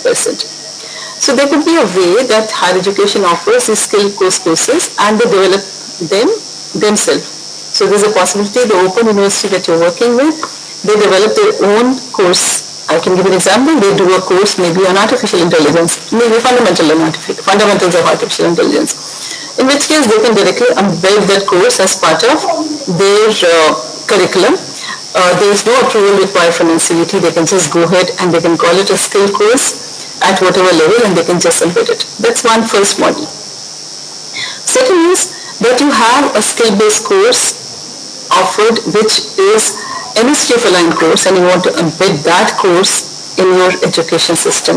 Now if you want to embed a course which is available on NQR, which is MSTF aligned course, then you can do that. Absolutely you can do that. And that can be offered also based on whatever level the course is. You can offer that course. And to offer that course, you can use the awarding body or the training infrastructure which is already available with NCVT to be able to do that. And as long as the course is recognized by the Education Institute for a degree, you will get the degree also. So that's one way, the second way. The model 3 could be that the Open University even offers some of these additional courses to students who are not enrolled with them, but to outsiders. I might, as an Open University, do an outreach program, and I might do a program where I teach students who are not registered as part of my university, outside that, so I can always take NCVT courses and run those courses with the help of NCVT or otherwise, or NCVT awarding body or otherwise, and you will get the certificate also. A certificate, a competency will be offered, and the complete process of after the certification is given, the credits will go to academic bank of credit, which can be used. So these are different ways you can actually integrate vocational education in higher education. I thought I'll just bring in a small concept of nano-credential. We have not yet come up with a guideline, but we are coming up with a guideline. Yes, so when we came out with micro-credential, we spoke about 7.5 hours and above, but we already have requests from industry to look for small courses, which could be smaller than 7.5 hours also, or so looking at, upgrades of products, etc. Those will need maybe a smaller credential, which actually can happen. We're coming up with guidelines, but as such, we've already started working on this. For example, if you go to, I don't know how many people know about something called Karam Yogi Bharat. So Karam Yogi Bharat is a platform which actually trains even government servants. So there is a platform which has a large number of training programs for all government servants, and as a government servant, we are all expected to do those trainings. And some of those, so it's available on an online platform called iGot for us. And when we do those trainings, some of those trainings are small, and some of those trainings are maybe smaller, are micro-credentials available. Some are NOSes also, but some of them are nano-credentials also. So there is already a need, which is felt by something called market, or I should say, the environment, okay, which are small learning hours also. And we are giving in a complete guideline for this, but we've started already creating products which are nano-credentials. So it's much quicker. But here what we suggest is typically should be available online, and even the assessment should be done online only for these. Nano-credentials could again be stacked to create a micro-credential. So this is, again, I thought just create a slide on stacking. So micro-credential could be a sum of, or by itself, a set of competency, or could be a set of nano-credentials which can be created. Each nano-credential may have theory, may have practical, or otherwise. We're not really putting any rules on that, but that's how you learn the product. And post the completion of nano-credential or the micro-credential, a certificate would be given. I have 2-3 examples of how it can be done and how some of our awarding bodies are doing it. For example, we got a requirement from UGC that they wanted to include some of the courses of data engineering, data center management, system admin, etc. as part of their UG courses and PG courses, so that even a child who is doing BA history knows some concepts of technology and he passes out and he's maybe able to get a job in the technology area or other areas, right?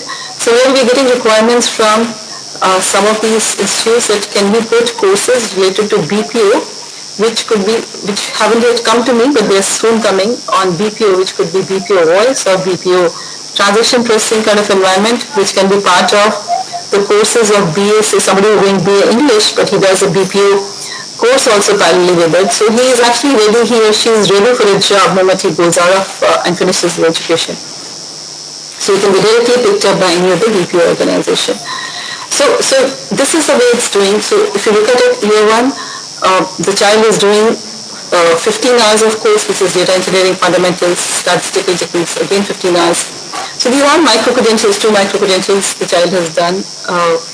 The first year, second year, he's done 2 micro-credentials, one of 30 hours, another of 30 hours, and third year again he does 30 hours and 30 hours. The total leads to around 150 hours of learning. And that's this is 90 hours, but some other courses that he could do based on what he wants, and that will lead to around 150 or whatever hours of learning, which actually can be added in his existing program that he's trying to do. Similarly, you could have for software engineering, somebody who's interested in programming, or somebody who's interested in statistics, or maths or something, and he or she could do these courses parallelly. Some of these have already been created, for checking and be part of this. This is how it can be embedded. So this slide actually tells you this, something which HCL is trying to do. They're saying that we could have a course of data visualization, like I was giving an example of, consisting of all these number of hours. Somebody who's doing BSc physics could do these courses, some parts, first year, second year, third year, or even if there's a target group of MSc mathematics, they could do courses like this. So that by the time they come out, they only not do a mathematics MSc and they do core course of mathematics, but they're actually now ready for a job. So these are some methodologies or ways that we are suggesting that these micro-credentials, which are of skilling, can be embedded in the normal education to make children more employable. I think that's basically it from me. Thank you so much. I would be too happy to take any questions if there are any from anyone. Thank you so much.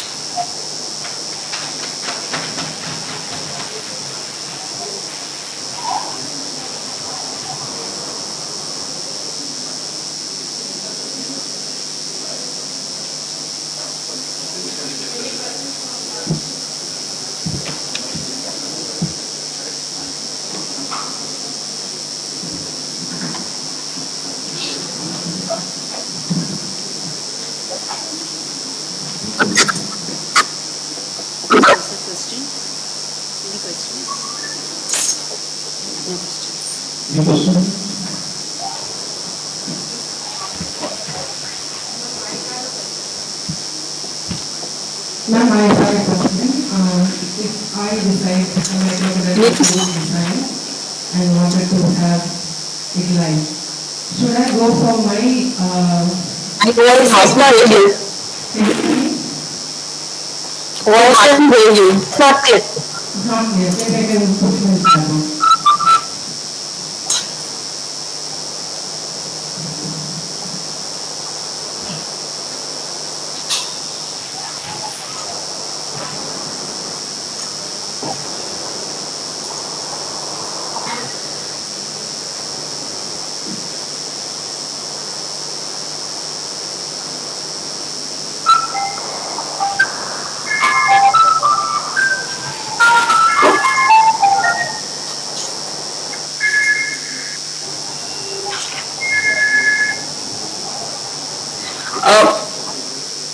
Maybe you can type the question if there is, or I can take it later if that's the case, because we can't hear the question at all.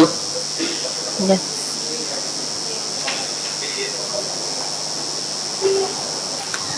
Okay, I think the question, if I'm reading is it necessary for approval of board I spoke about three methodologies in which a course can be embedded, a skilling course can be embedded in any academic program. Since we are talking to universities, so there are three ways. The first way is the university itself creates a skilling course and the academic council or the board approves the course, in which case you do not need any approval from NCVT to have that skilling course done as part of your course. So that's one way certainly it can happen. Like I mentioned as case one in my slides. I've also sent my slides to the group, so I think they are detailing out that process. So case one, yes, absolutely. You do not need any approval from NCVT for a skill course which is created and approved by your own academic council. I hope that answers the question.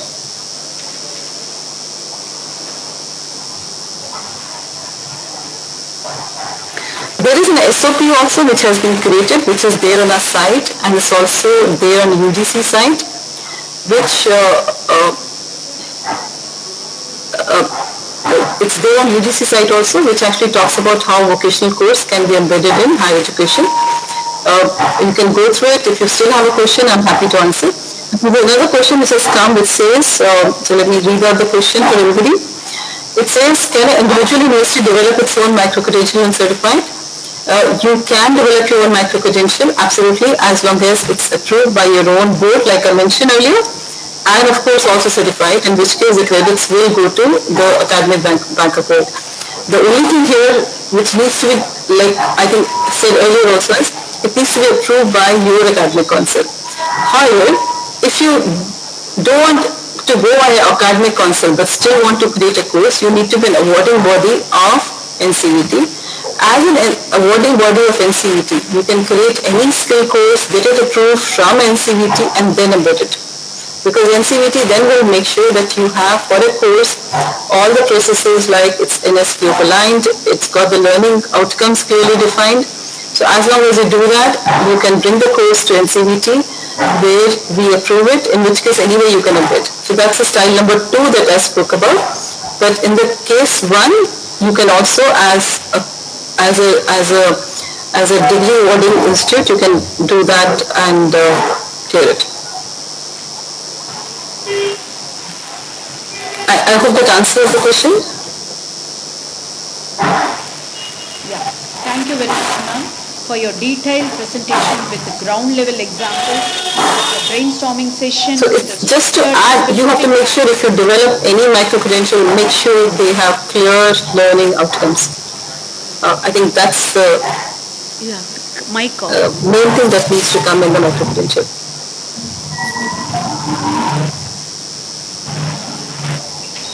Thank you, ma'am. Thank you, ma'am, for your detailed presentation with the ground level examples, a brainstorming session with structured and specific facts on micro-credential. I can't hear you, but if you have, anyone has any other question, happy to answer anytime. We can get into a call later also and answer any of the questions that you have. Thank you so much for inviting also and happy to collaborate with all the open universities. Thank you so much. Thank you. Yeah, we request our Honorable Vice Chancellor of Tamil Nadu Open University, Professor S. Arungam sir, to deliver his special address. So please have your turn.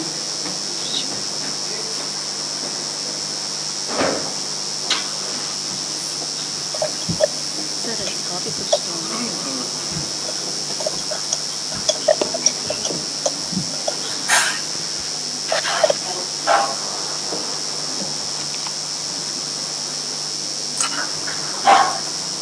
Good afternoon to everyone. It's a great pleasure and happy that today we are conducting the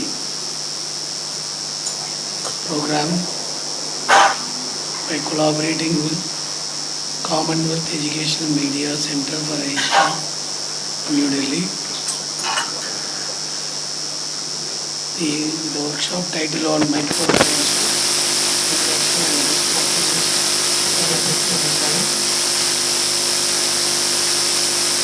I must thank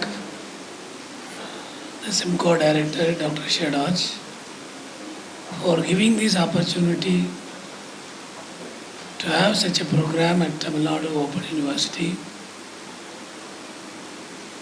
And my behalf, on TNOU behalf, I thank him very much for such a wonderful effort and contacting very efficient people all over India and outside India to give as much as information and training for the next 3 days.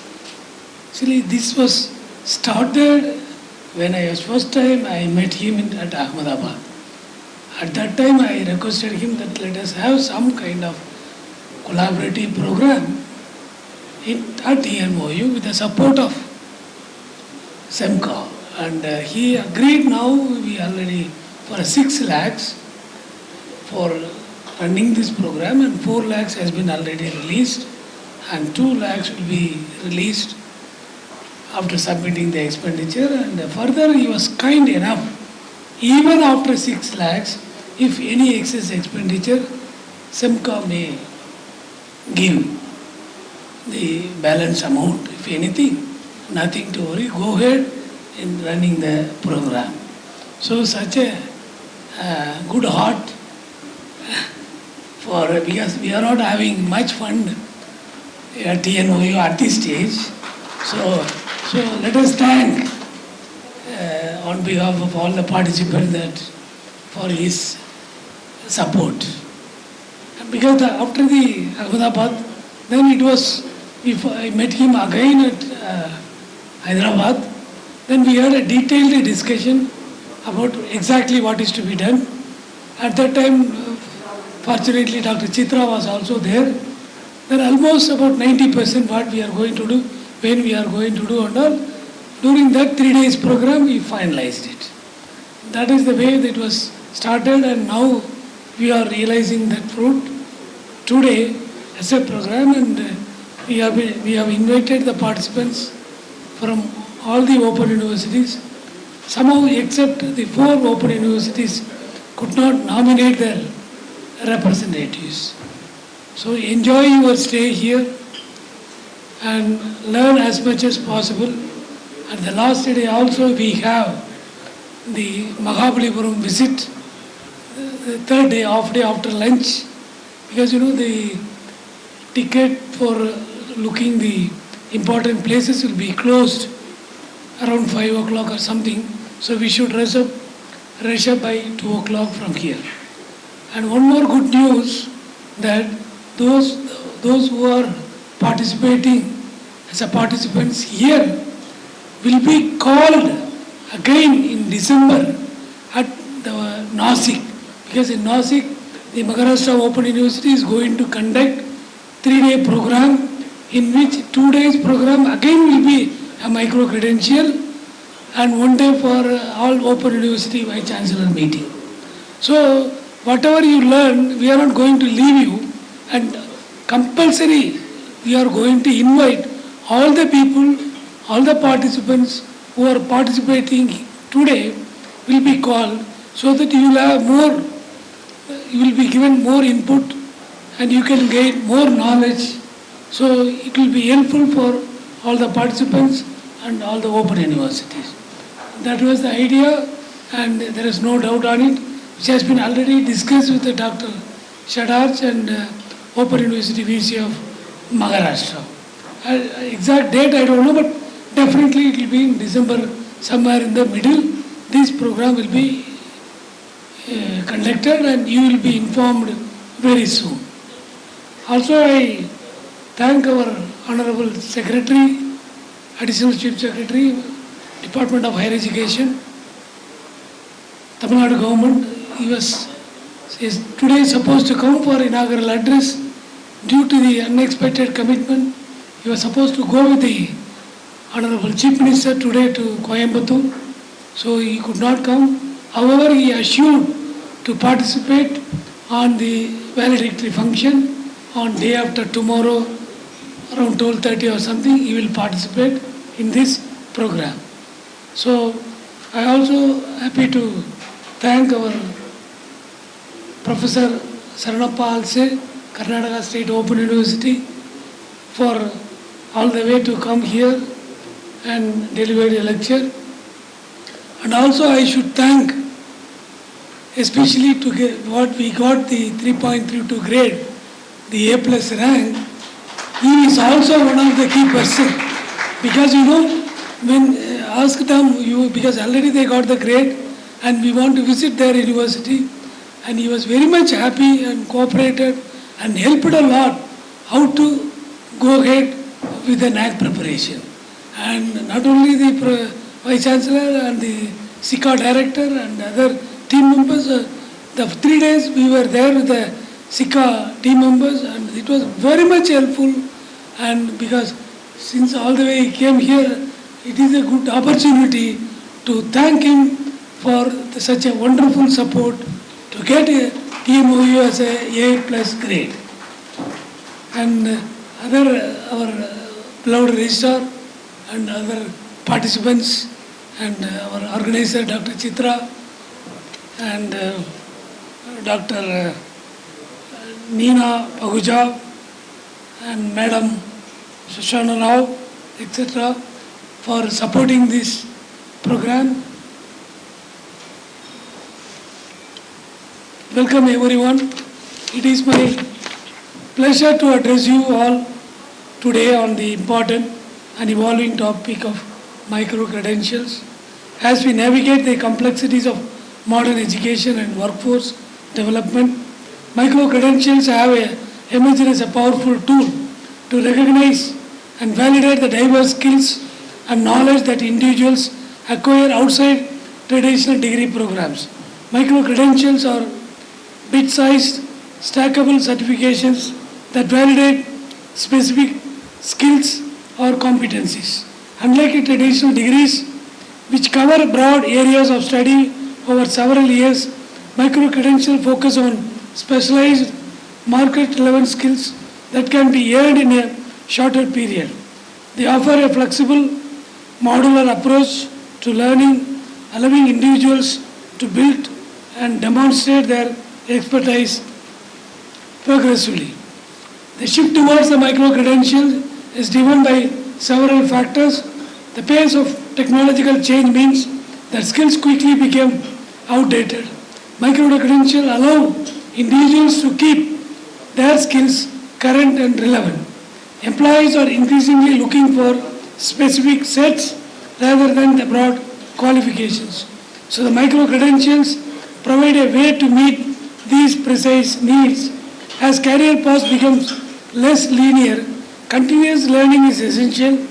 Micro-credential supports this by enabling the learners to upskill and reskill throughout their careers. To ensure the micro-credentials are effective and valuable, consider the following best practices. Collaborate with the industry partners to ensure that the skills and knowledge assessed are relevant and in demand. Define the specific competencies that are micro-credential covers and ensure they are clearly communicated to learners and employees. Design micro-credential to be stackable, allowing learners to build upon them towards larger qualification or career development. Use rigorous assessment methods to ensure that the competences are accurately measured and validated. Ensure that micro-credentials are recognized by employers and other educational institutions and that they can be easily shared and verified.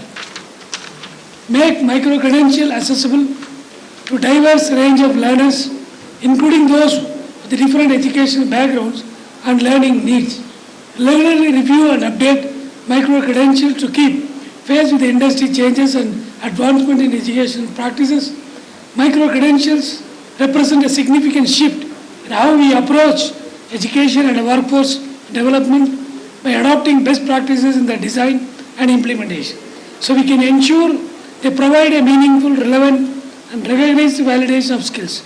This not only benefits learners by enhancing their employability, but also supports employers in identifying and recruiting talent with the precise skills needed in today's fast evolving job market. Thank you for your attention. I look forward engaging these 3 days workshop hands-on training on to you for a developing micro-credential skill based curriculum and bring innovation in creating the best outcome to meet the industry needs. I would like to give an example that I had technical issues when I visited Osaka in 2006. After went there, I realized that so much money goes for tax and other things. What the salary I got in Bharadas University, it is slightly less than that. But still I don't want to came back from Osaka City University because I went there to learn a specific skill. I suffered a lot by staying there about 2 months, and because you take the sample size of 300 micron, you have to take 4 contacts with a 10 micron gold wire with a silver paste. And at the age of 50, my hands are shivering to make a contact, and I was unable to do that. And all the students were laughing at me. And the student who training was me, that success rate was only 30%. He himself lot of time getting into failure, and he was unable to get success. And I was totally upset, and I told my host professor that I wanted to visit the University of Tokyo.